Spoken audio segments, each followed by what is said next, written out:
भारत और भारतीय हथियारों को हल्के में लेना दुनिया के कई देशों के लिए पहले भी भारी गलती साबित हो चुका है और दक्षिण काकेशस के कठोर पहाड़ी इलाकों में आज जो घटनाएं घट रही हैं, उन्होंने फिर ये साबित कर दिया है कि भारत की सैन्य तकनीक को नजरअंदाज करना किसी भी राष्ट्र के लिए खतरे से खाली नहीं, क्योंकि यहाँ की राजनीति अचानक हिलती नजर आ रही है। हालात तेजी से बदल रहे हैं और जिस देश को लंबे समय तक कमजोर समझकर दबाने की कोशिश की जाती रही, वही अब भारतीय हथियारों की ताकत पर भरोसा करते हुए अपने दुश्मन को करारा जवाब दे रहा है। इस पूरे घटनाक्रम ने अजरबैजान के राष्ट्रपति ओगलू अलीव को बेचैनी में डाल दिया है, जिन्हें पाकिस्तान के प्रधानमंत्री शहबाज शरीफ का बेहद करीब माना जाता है और जिनकी चिंता इन दिनों इसलिए बढ़ती जा रही है क्योंकि उनकी आंखों के सामने उनकी सेना के शक्तिशाली समझे जाने वाले हथियार एक एक कर कमजोर पड़ते जा रहे हैं और भारतीय टेक्नोलॉजी की सटीक मार से उनका आत्मविश्वास लगातार बिखरता जा रहा है। पूरी बात क्या है इस वीडियो में समझते हैं, लेकिन उससे पहले रोज ऐसे ही वीडियो देखने के लिए चैनल को सब्सक्राइब कर लीजिए। 6 दिसंबर 2025 की सुबह जब अर्मेनिया की सेना ने भारत के Pinaka multi barrel rocket launcher का इस्तेमाल कर अजरबैजान के T-70B3 टैंक को बॉर्डर पर ध्वस्त किया, तो ये सिर्फ एक हमला नहीं था, बल्कि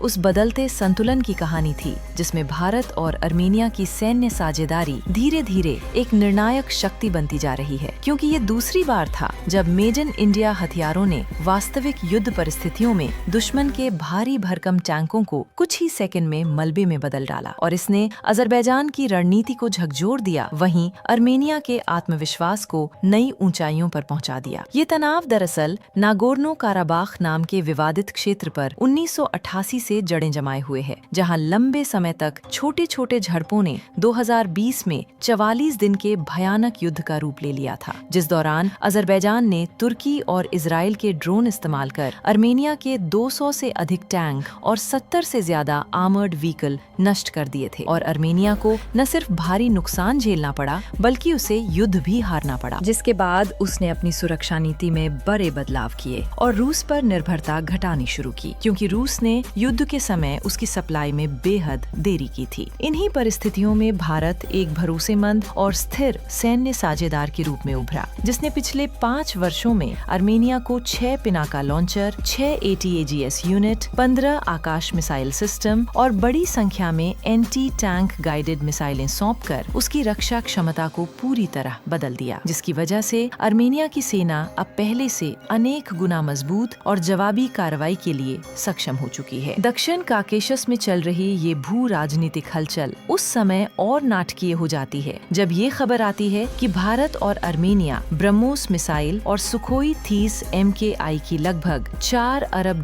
की डील पर बातचीत कर रहे हैं, जो अगर पूरी हो जाती है तो अर्मेनिया की सैन्य ताकत अजरबैजान जैसी पड़ोसी शक्ति के लिए भारी चुनौती बन जाएगी, क्योंकि ब्रह्मोस जैसी सुपरसोनिक मिसाइल किसी भी युद्ध क्षेत्र का स्वरूप कुछ ही मिनटों में बदल देने की क्षमता रखती है और सुखोई 30 MKI के बहुभूमिका संचालन से अर्मेनिया का आकाश पूरी तरह सुरक्षित हो सकता है। लेकिन सबसे दिलचस्प मोड़ 6 दिसंबर की घटना के दौरान आया, जब सुबह 11 बजे अजरबैजान ने अपने T-72B3 टैंक का इस्तेमाल करते हुए अर्मेनिया के रिहायशी इलाकों पर गोलाबारी शुरू की, जो न सिर्फ उकसावा थी बल्कि उसकी वजह से नागरिकों में भारी गुस्सा फैल गया। इसी समय अर्मेनिया ने भारत द्वारा दिए गए स्वाति रडार सिस्टम को सक्रिय किया, जिसने कुछ ही सेकंडों में अजरबैजानी टैंक की सटीक लोकेशन ट्रैक कर ली और ये वही तकनीक थी जिसे भारत ने कारगिल युद्ध के दौरान विकसित करना शुरू किया था और आज दुनिया के सबसे भरोसेमंद वेपन लोकेशन रडारों में गिना जाता है। जब चेतावनी देने के बावजूद गोलाबारी जारी रही, तब अर्मेनिया ने पिनाका सिस्टम सक्रिय किया और पहले ही स्ट्राइक में high explosive tandem charge warhead से लैस 12 रॉकेट दागे गए, जिनकी मारक क्षमता इतनी शक्तिशाली थी कि अजरबैजानी टैंक कुछ ही सेकंड में राख में बदल गया और इसके बाद पूरे दक्षिण काकेशस में ये संदेश फैल गया कि भारतीय हथियार अब सिर्फ रक्षा नहीं बल्कि निर्णायक जवाब देने की क्षमता भी रखते हैं। अर्मेनिया अब तक 3 अजरबैजानी टैंक पिनाका की मदद से खत्म कर चुका है और उसकी सेना का मनोबल लगातार बढ़ रहा है, क्योंकि पहले जिन ड्रोन और आधुनिक टैंकों के सामने वो टिक नहीं पाती थी, अब वही सेना भारतीय तकनीक के भरोसे पर हर अचानक आने वाली चुनौती का जवाब देने में सक्षम हो चुकी है। यही वजह है कि राष्ट्रपति अलीव की बेचैनी लगातार बढ़ती जा रही है, क्योंकि उनके करोड़ों डॉलर के हथियार हथियार पलों में खाक हो रहे हैं, जबकि अर्मेनियाई कमांडर्स खुले तौर पर कह चुके हैं कि भारतीय हथियारों ने उनकी रीढ़ को मजबूती दी है और वे भविष्य में भारत से और अधिक रक्षा सहयोग बढ़ाने जा रहे हैं, क्योंकि भारतीय हथियार न सिर्फ सस्ते विकल्प साबित हो रहे हैं बल्कि उनकी विश्वसनीयता और प्रदर्शन दुनिया के महंगे सिस्टम से कहीं बेहतर निकल रहा है। और पिनाका की 40 किलोमीटर से भी अधिक रेंज अजरबैजान की सेना को लगातार भय में डाल रही है, क्योंकि उन्हें ये पता नहीं कि अगला स्ट्राइक कब और कहां होगा। 2020 की हार ने अर्मेनिया को यह सिखाया था कि आधुनिक युद्ध में सिर्फ सैनिकों की बहादुरी नहीं बल्कि तकनीक का सटीक इस्तेमाल निर्णायक भूमिका निभाता है। और उसी समय से भारत ने अर्मेनिया के साथ अपने रक्षा संबंधों को नई ऊंचाइयों पर पहुंचाया है, जहां स्वाति रडार जैसे सिस्टम गेम चेंजर साबित हुए हैं, क्योंकि इनके आने के बाद पिनाका जैसी प्रणाली न सिर्फ सटीक बनी बल्कि दुश्मन के टैंक और आर्टिलरी कुछ ही पलों में निशाने पर आ जाते हैं। इस सब के बीच बड़ा सवाल यही उठता है कि क्या भारत को अर्मेनिया को और हथियार देने चाहिए ताकि अजरबैजान और उसका समर्थक नेटवर्क यानी तुर्की और पाकिस्तान को संतुलित रखा जा सके। कई रक्षा विशेषज्ञ मानते हैं कि भारत की बढ़ती भूमिका न सिर्फ अर्मेनिया बल्कि पूरे क्षेत्र की स्थिरता के लिए महत्वपूर्ण है, और यही वजह है कि दुनिया भर में भारतीय हथियारों की मांग लगातार बढ़ रही है और भारत की वैश्विक प्रतिष्ठा भी उसी गति से मजबूत होती जा रही है। अब आपकी क्या राय है? क्या भारत को अर्मेनिया को और हथियार देकर इस साझेदारी को और मजबूत करना चाहिए? अपनी राय नीचे कमेंट्स में जरूर लिखें, और अगर वीडियो पसंद आया हो तो इसे लाइक और शेयर करना बिल्कुल मत भूलिए। और ऐसे ही महत्वपूर्ण अपडेट्स समय समय पर पाने के लिए चैनल को सब्सक्राइब करके बेल आइकन को ऑल पर जरूर सेट कर लीजिए। धन्यवाद।